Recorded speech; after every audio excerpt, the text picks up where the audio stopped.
Yesu asifiwe. Mungu ni mwema, ametupa neema na kibali chake kuingia mwezi wa 12 ambao ni mwezi wa mwisho. Neema imetubeba, neema yake Mungu imetubeba. Mungu aliye hai, aliyekulinda tangu tarehe 1 mwezi wa kwanza 2025, akulinde juu ya mwezi huu wa mwisho, mwezi wa 12, akutunza na kukulinda katika njia zako zote, uingiapo na utokapo.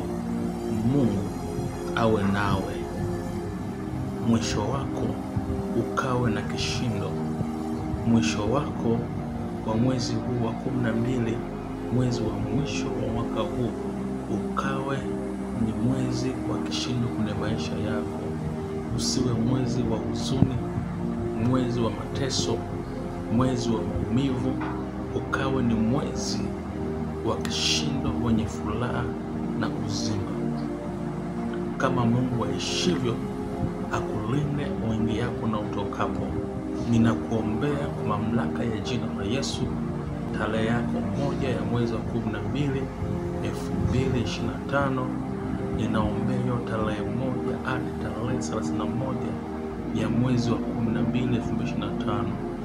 Kila sekunde ya mwezi huu, kila dakika ya mwezi huu, kila saa la mwezi huu liwe chini ya kontrol ya Roho Mtakatifu.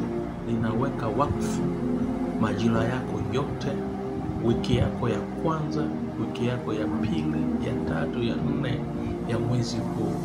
Damu ya Yesu ikufunike wewe na uzao wako, wewe na watoto wako. Kila baya halitafanikiwa, mauti haitafanikiwa juu yako, wewe na uzao wako, wewe na watoto wako.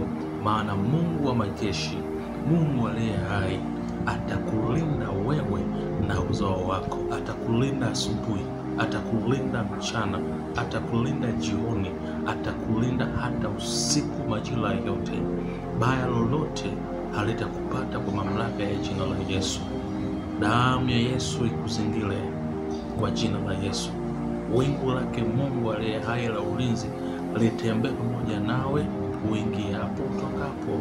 Ninakabidhi safari zako zote za kutoka, safari za anga, safari za majini, safari za nchi kavu, kwa jina la Yesu. Ukawe hai na ukawe mzima, wewe na familia yako. Ninakukabidhi madhabahuni mwa Mungu aliye hai, ninakukabidhi damuni mwa Yesu, wewe na uzao wako, katika jina la Baba, Mwana na Roho Mtakatifu. Amen.